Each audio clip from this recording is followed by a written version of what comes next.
And so we realized we were going to have to engage politically. Also, it's a known fact for folks who have kind of studied this stuff. Conservatives went local a long time ago. This would be nothing new if we were talking amongst Republicans or conservatives. They were putting money into city council races decades.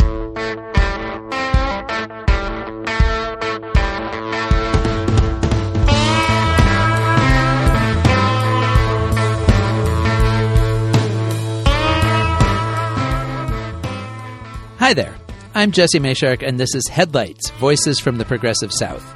Headlights is a production of The Progressive South, a nonprofit media platform dedicated to amplifying progressive voices and values across the southern United States. Voices like Brandon Jones, Director of Political Campaigns for the Southern Poverty Law Center Action Fund. That was his voice you heard up top.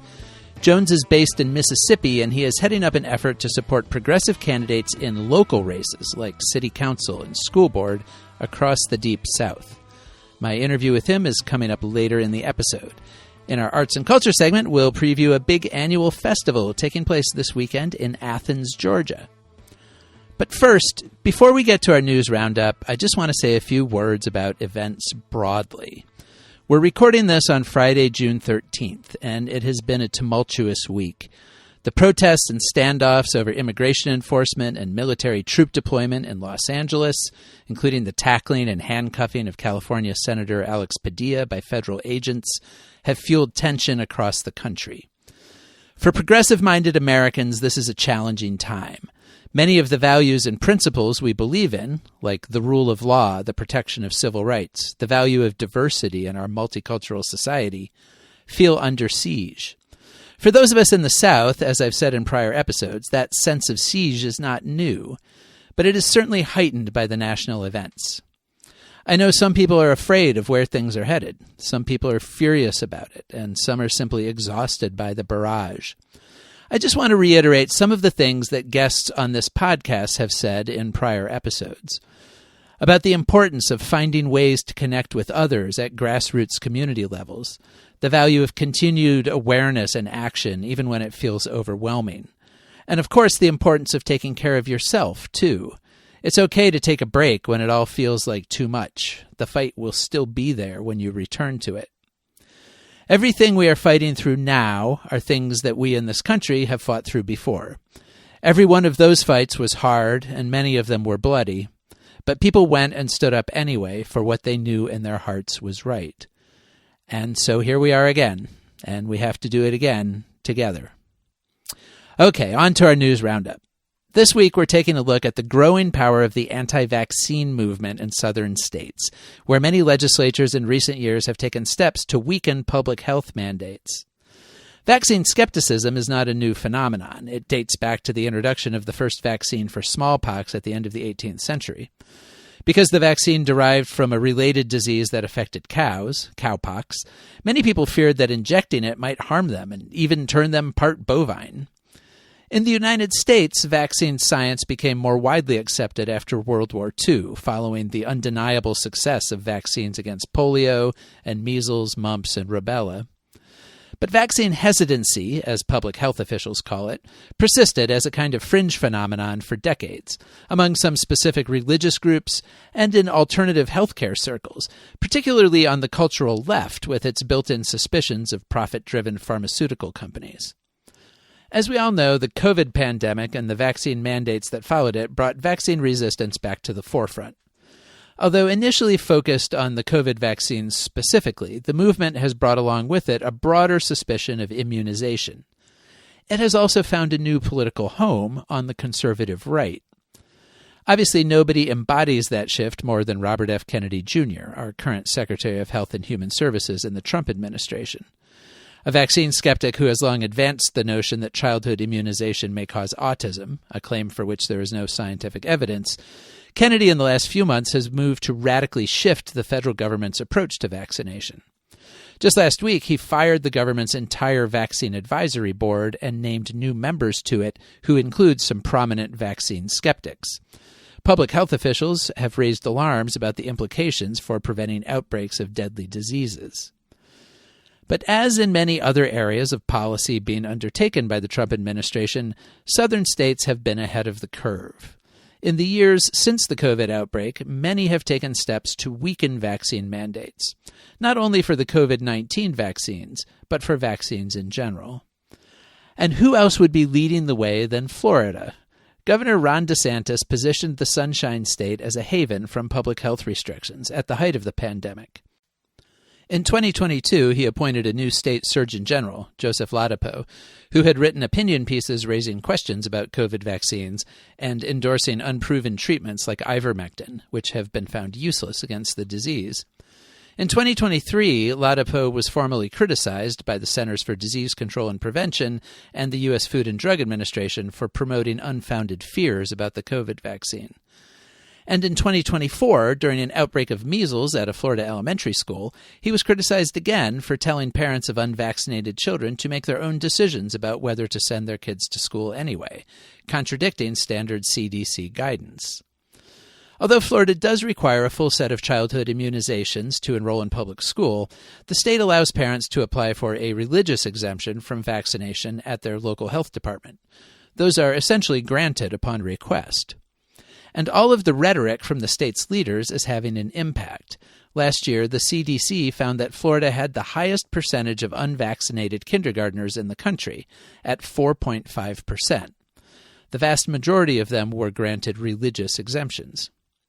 4.5% might not sound like a big number, but the general medical consensus is that you need to maintain 95% vaccination in a population in order to have what's called herd immunity, meaning that in the event of an outbreak, enough people are vaccinated to keep it contained and not spread widely. But Florida is not alone in its weakening of protective standards. Just a few months ago, Louisiana's Surgeon General, Ralph Abraham, announced that the state would no longer encourage or promote vaccinations. In a social media post, Abraham called public health campaigns to encourage immunization a product of, quote, collectivist ideologies willing to sacrifice a few for the greater good. Abraham is a veterinarian and a physician, and maybe more to the point, a former Republican congressman from Louisiana and failed candidate for governor. He was appointed Surgeon General last year by the state's new Republican governor, Jeff Landry. His embrace of vaccine skepticism was widely denounced by national medical experts, particularly given that it came as a measles outbreak was underway in neighboring Texas. And speaking of Texas, as of last week, that outbreak had spread to 744 cases since January, concentrated in West Texas, with 96 of those requiring hospitalization. 2 children have died. But even as measles flared, the Texas state legislature took action to make it easier for parents to opt their children out of vaccination requirements. The state will now have a downloadable form to request an exemption from childhood vaccines. Previously, parents seeking an exemption had to request an affidavit from the state and then get it notarized, which could take several weeks to complete. Even with the existing rules, requested exemptions in the state more than doubled from 2018 to 2024, rising from 45,000 to 93,000. State officials say all requests are granted. All someone has to do is affirm that vaccination is against their beliefs. With the ease of print and file exemption forms, officials expect the number to rise some more. Of course, all of these options and exemptions come at a potential cost. In the case of the COVID vaccine, Alabama had the second lowest vaccination rate among states as of 2024, and the 5th highest death rate per capita. Mississippi had the 3rd lowest vaccination rate, and the highest per capita death rate. Tennessee had the 5th lowest vaccination rate, and the 8th highest death rate. You get the idea. The point is that those kinds of statistics seem likely to grow in our states if the anti-vaccination movement really becomes a core part of the modern conservative coalition.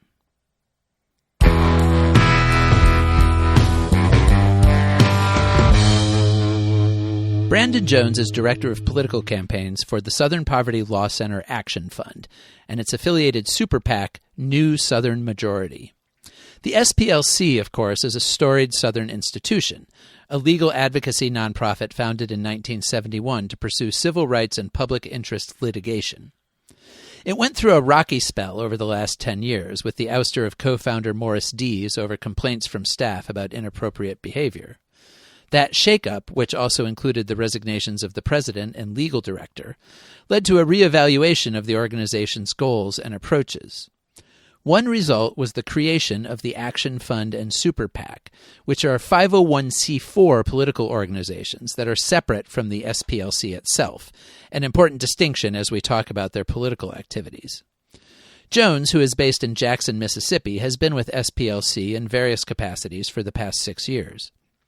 He is a graduate of Mississippi College who earned a Master's of Divinity from Wake Forest before earning a law degree from Mercer University in Georgia. He has political experience of his own. He served in the Mississippi House of Representatives for 4 years, from 2008 to 2012. Now he's engaging from a different direction. The SPLC Action Fund is interesting as a multi-state political effort because it is aiming at grassroots levels. It endorses and supports candidates in local races for city councils and school boards, rather than the more high-profile state and federal races that attract the most funding and attention. In particular, it supports candidates who are committed to voting rights, criminal justice reform, social safety net programs, public education, and protecting democracy. In 2024, the new Southern Majority Super PAC helped elect progressive candidates to 2 Florida school boards, as well as the first black sheriff of Caddo Parish in northwestern Louisiana. It is one concrete way that a Southern group is trying to bring more progressive candidates into positions of leadership. So, Seth, let's go to the tape. So, joining us now is Brandon Jones. And first of all, Brandon, thanks so much for giving me a few minutes here. I really appreciate it. Yeah, Jesse, good to be with you.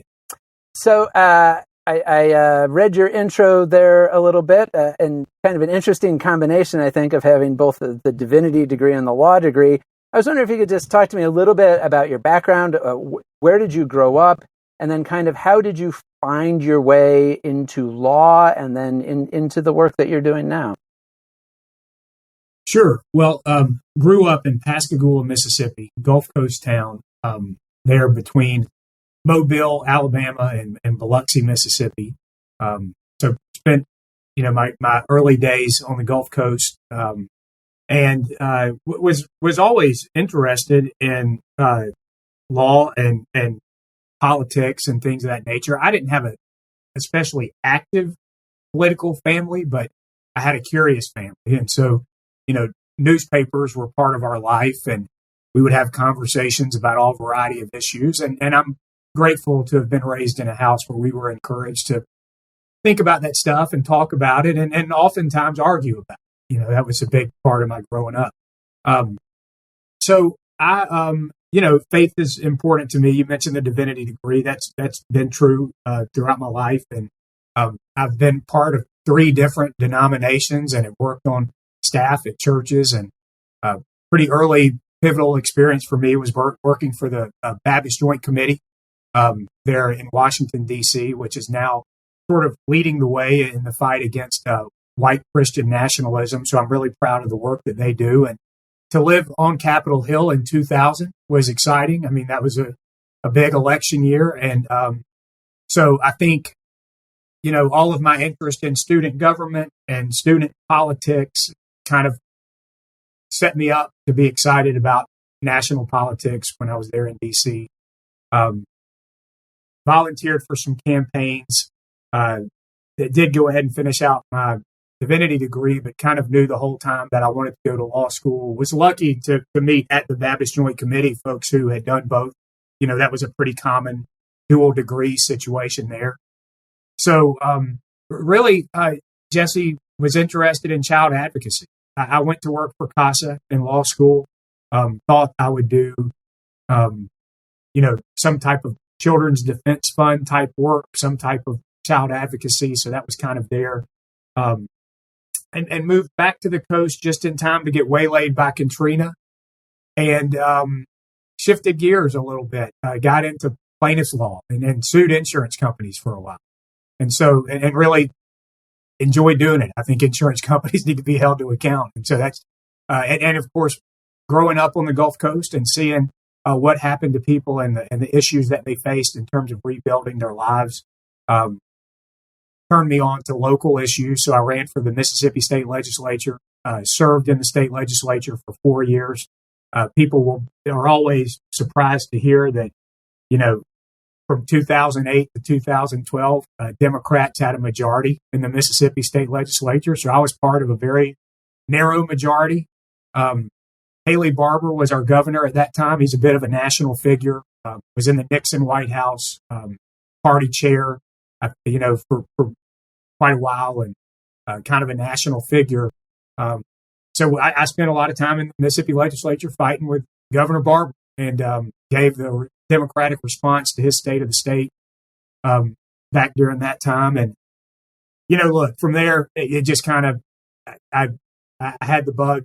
I was interested in politics. I will say this, even though I've been on the ballot before and enjoyed my term of service, have always enjoyed the process of finding people to run and encouraging people to run and supporting people who are holding these very difficult jobs, particularly in the South. And so when I came to the Southern Poverty Law Center, I came primarily as a lobbyist and as a policy person. For about 10 years now, I've been a policy analyst and political analyst for Mississippi Public Broadcasting, our NPR affiliate.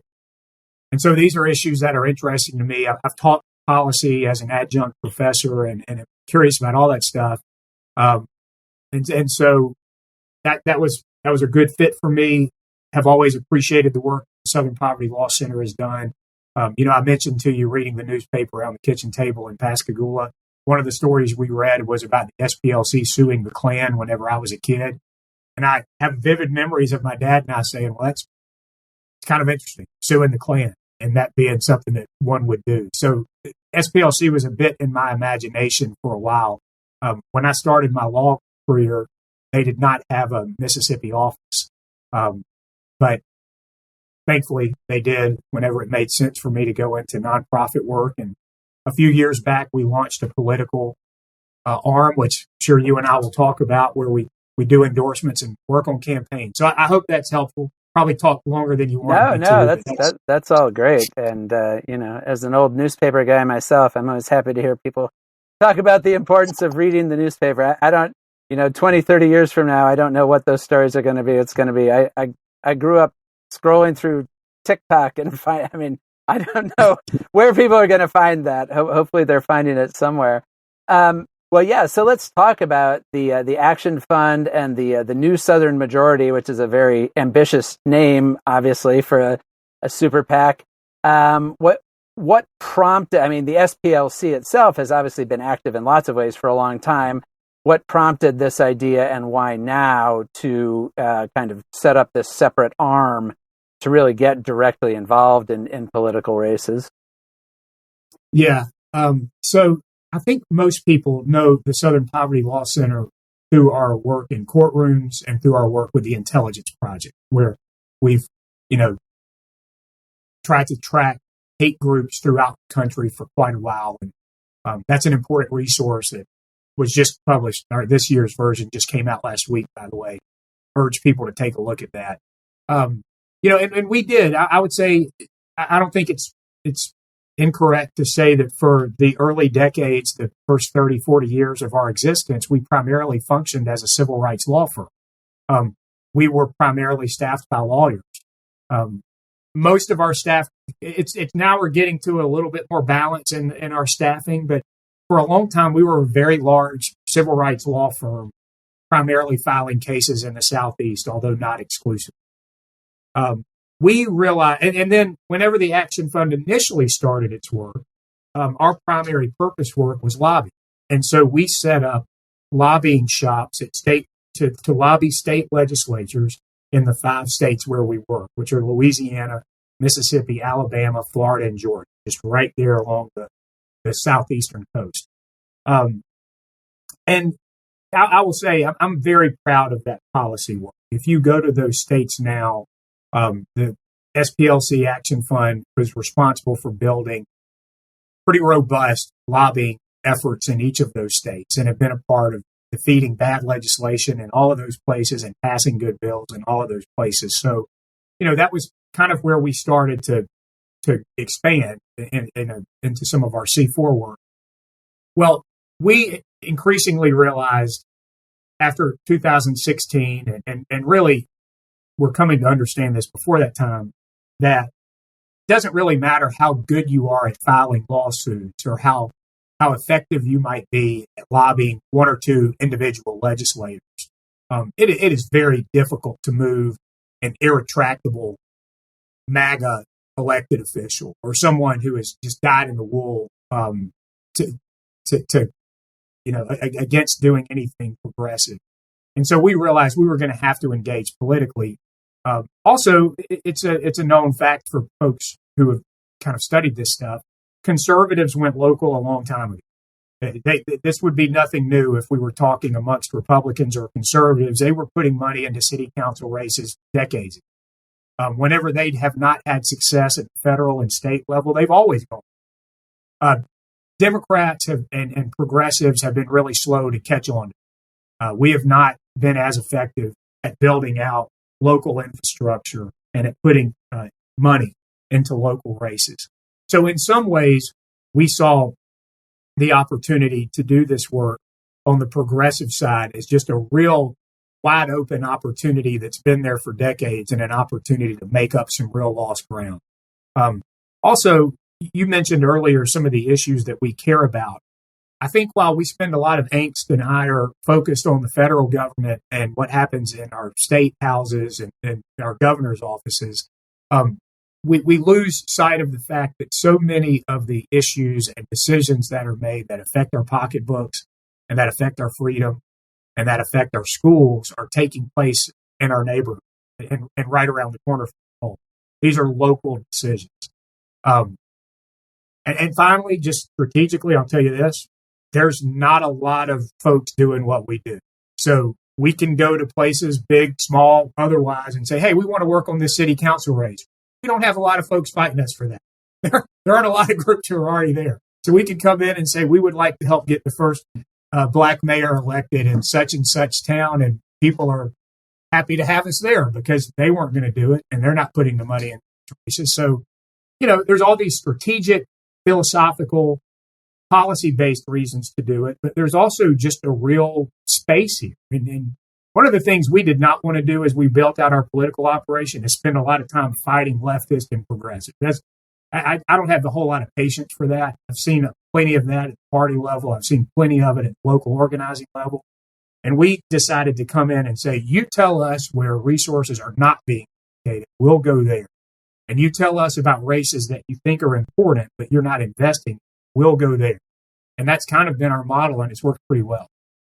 So you mean if there already is a strong operation somewhere, that might not be a place you would go to because you can make more difference someplace that doesn't have that focus? That's right. And so, we work really closely with these coalition groups and tables where they exist to make sure we're finding those spots. And it's not unusual for us to just go to these groups and say, you tell us, we're on the map. Is there just not any coverage? Where are races that need some resources?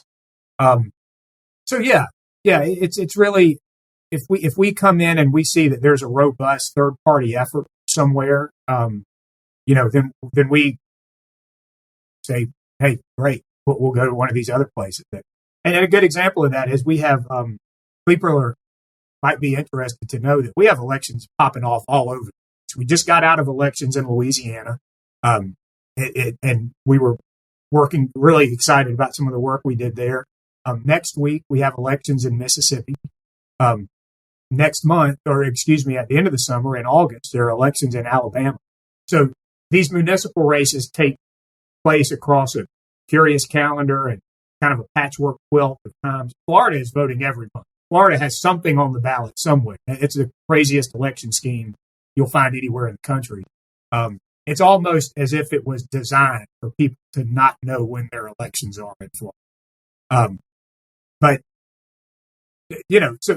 And here in Mississippi, there were some examples of what you just described where we kind of surveyed the field. We looked to see where there were places of opportunity. We look at this stuff through a racial lens, meaning that we look for where there's an appreciable black voting age population as sort of a threshold for where we will get involved.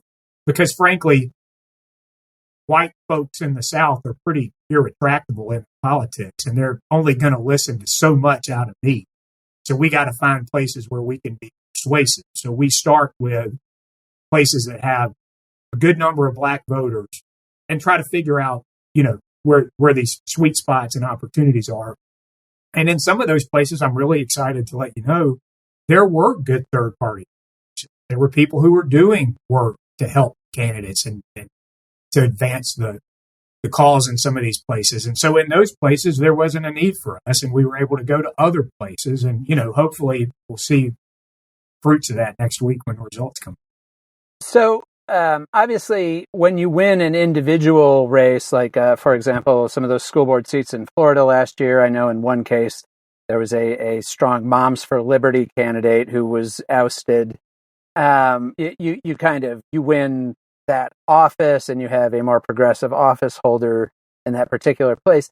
But can you talk a little bit about the broader capacity building side of this? Because the other thing it seems to me that exists in a lot of places is there isn't necessarily maybe a strong party infrastructure. There are people who kind of feel like they would like to be engaged, but they don't feel like they can make a difference. I guess, does winning one race somewhere have a broader ripple effect within that community in terms of just helping people to feel like they can get engaged and can make a difference? I'll start with that last piece of the question. Yes. I mean, we've seen, what can happen sometimes is when someone gets elected that voters are surprised by, or they might live in a place where they didn't think that their candidate, that it was possible for the candidate to win. It can have a real effect on the way they look at local government. And it can make them kind of sit up and say, we thought this was a lost cause. Now we see our preferred candidate can have some success. And it has sparked renewed engagement. So sometimes campaigns and candidates can be special. And, one of the things that we realize is we never win a race by ourselves. All we can, because we don't coordinate with campaigns and candidates. We work independently. And all we can do is accent an otherwise good campaign or an otherwise good candidate. And sometimes those folks come in and can have that kind of change. But what I heard you getting at is, what are we doing to make sure that once these people get in office that they're good at these jobs, which is a conversation that's taking place across the country in progressive circles about how some of the things that we've been talking about for decades might not have been yielding fruits that one would expect, given the fact that we've held some of these offices for a long time. This is a huge point of emphasis for us. And I will tell you that right now, we are thinking about what would it look like to staff these people that we help to get elected, at least to have a liaison on our team to help provide policy assistance, to help connect them up with others who are doing this job in other places. If you're a new member of the city council, to perhaps make sure that you're aware of what that process looks like and what has been successful in other cities that have tried some things. Just to be a resource for those, because I feel like that's one of the biggest gaps we have is in the governance support piece of this. Because, as you mentioned, in many cases, these jobs are part-time. In many cases, there's no budget for a staff. And if there is, it's bare bones, and it's primarily doing the administrative work of the city or the government. And so that leaves very little opportunity for the kind of policy development, advocacy development that's necessary to do these jobs in dynamic ways. And so we're thinking about that. We recognize that as a real gap.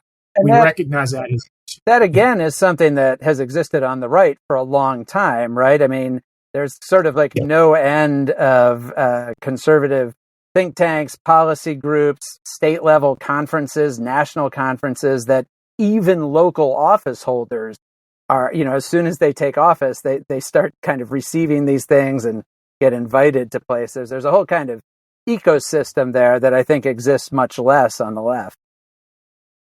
No question. They've put serious investment in those things you mentioned. I mean, we are all familiar across the country with ALEC. ALEC's a group that basically brings in conservative lawmakers and tells them what to pass in their states, and they dutifully leave ALEC and go and pass these bills in their states, and have been doing it for decades. Part of the problem is, and Jesse, you talk to folks like me long enough, you get to see this. We don't fall in line all that. It's just, if you're a progressive person, particularly a progressive person in the South, you didn't get there by being someone who gets a memo from a national organization and then goes home and doesn't ask any questions and just so.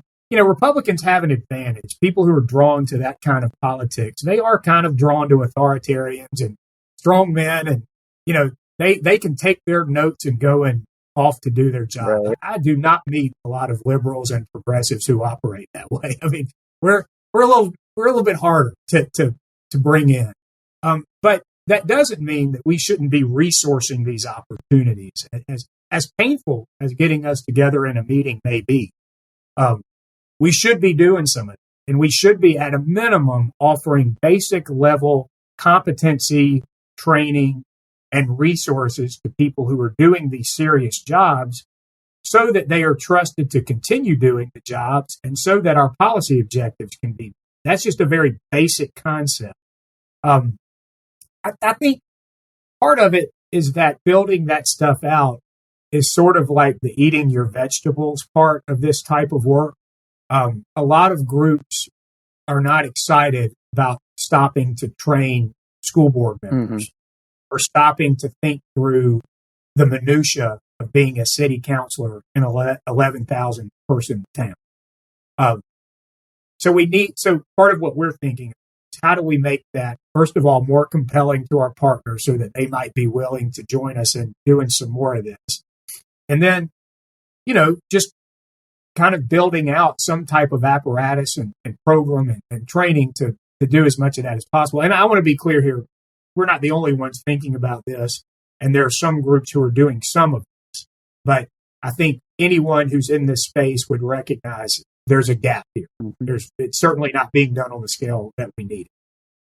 And what does this do in terms of sort of bench building? Because, I mean, one thing with these local offices is that's often where your next state legislator comes from, and then, all the way up to state level offices. I feel like this whole question of how deep is the bench, and especially for progressives in the South, that's a perennial problem. So does this also start to do that down at these grassroots levels?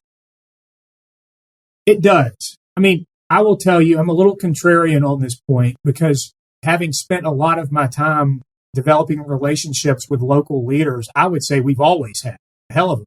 I mean, we got a lot of talented people. I'm going to meet with a guy today who is a 3-time mayor of the second largest tax base in Mississippi in the 90s and 2000s, who I marvel at what he was able to accomplish in local government. And I know dozens of people like that. So I would say sometimes our sense that there's a lack of a bench is a matter of us not looking as closely and only paying attention to Congress people or governors or legislators and not considering or someone who's done a bang up job on the school board for a couple of terms. Anyway, putting that aside, to your real question, you're right. Absolutely. I mean, these people who do these jobs, they go on to be in a position to run for regional and state office. And that's, I can't break news here on your podcast because it's his candidacy to announce, but there's a person who we did an IE for in our first round of IEs 4 years ago who was strongly looking at running for Senate, United States Senate, and will be a formidable candidate, not expect to run. And so we're seeing some of that just in the short time that we have been doing this work. We're already beginning to see people who we helped years ago, only a short time ago, for regional, county, local office, who are contemplating bigger things. So we're already seeing that. I mean, I think anyone who's wondering about whether or not this model might do what you just described, I would love to talk to them because we're seeing it now. Mm-hmm. Well, I think I'd kind of like to end with a big picture question, and it relates to that sense of the new Southern majority. Obviously, I mean, you've been in the Mississippi legislature. You've got a pretty granular sense of where politics are at across the South right now. How do things look to you? Because certainly, I live in Tennessee, which has a very conservative supermajority in the legislature. My experience in my time in Tennessee has been sort of watching the state become progressively move farther and farther right, become sort of more and more authoritarian. So, where are we? What does that new Southern majority look like, and how achievable is that? Some of my favorite legislators in the past 20 years have been Tennesseans. So, and my wife is from Memphis. So I love Tennessee and care about it, and have been dismayed at the hard rightward turn that it's taken. And frankly, the prospect of winning statewide office in Tennessee is a lot less likely for a progressive than it would be in Mississippi, which may surprise people. And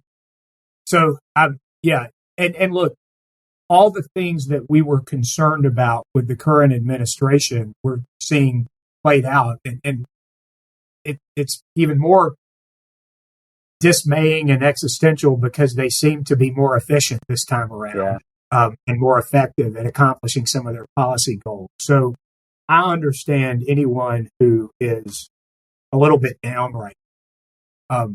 But that's why, Jesse, we encourage people to step back and look at this local. Even though I've been in politics for 20 years, I was shocked whenever we started to do our research on local opportunities in the South to just sit back and see how many places had competitive opportunities at the local level in the thousands. In just the 5 states I'm talking to you about, we saw 10,000 jurisdictions that could have competitive opportunities. And at that table, at that moment, we said, this is what we're going to be doing for the next 10 years. We're going to be going to some portion of this map as best as we can. And I have found it very life affirming and very, exciting. I care deeply about making the South more progressive. I think our ideas work out better for people and families, and people who have been marginalized over the course of decades, and helpful in undoing some of this odious groundwater that we live in here in the Deep South. So I can't think of much more exciting than to try to bring some good government into a place that has been just riddled with bad government for decades and generations.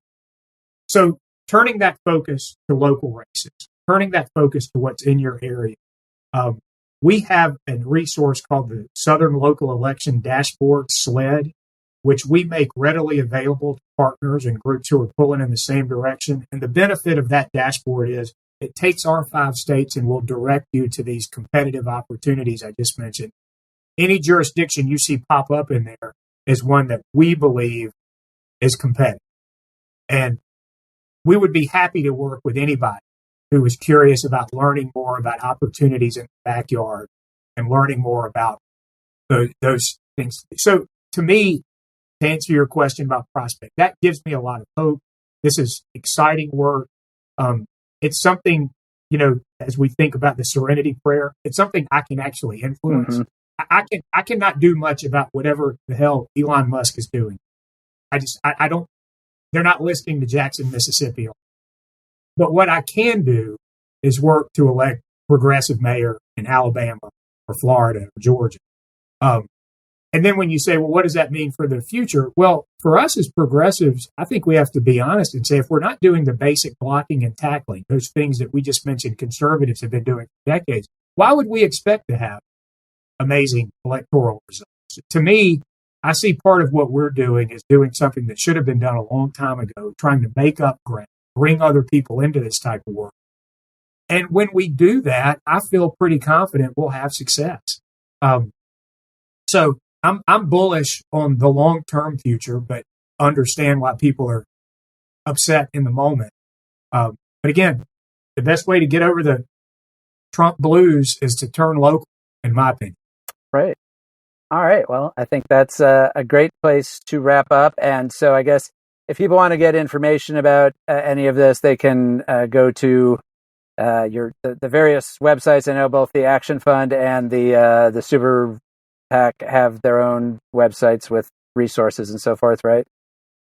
Yeah, that's right. And you're welcome to use my Action Fund email address. I love talking to folks who are interested in getting more involved and who might be feeling down. I don't want people who care about this stuff to spend their time in, agony. So I'm always up for a conversation with people who are trying to figure out what's something I can do to feel better and to help my community. So Brandon.Jones@splcactionfund.org.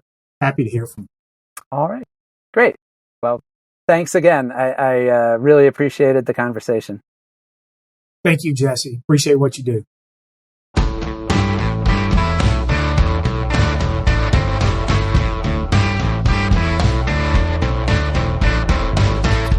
Hey, it's time for AthFest. Athens, Georgia is home to the University of Georgia, a bunch of good bands like REM and the B-52s, a great dive bar called Manhattan Cafe with a very good cocktail menu, and, this weekend, AthFest. AthFest is a summer arts and music festival that livens up the college town during the quiet summer months. Created in 1997, the festival runs this Friday through Sunday, June 20th to 22nd. You can find information on its website at athfest.com. It will feature more than 70 artists selected through a juried process, along with dozens of musical performers headlined by the rapper Bubba Sparxxx.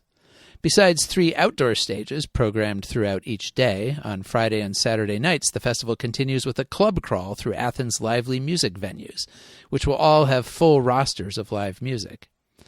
There's also a whole block called Kids Fest with children's activities and performers. The festival was originally organized by the Athens Convention and Visitors Bureau and the Athens Downtown Development Authority. It has been its own nonprofit since 2009. It does good in the community, too. Beyond providing a weekend of activities, it raises money to support arts education in local schools. Last year, the total topped $100,000. So if you're in or around Athens this weekend, you'll have plenty to do.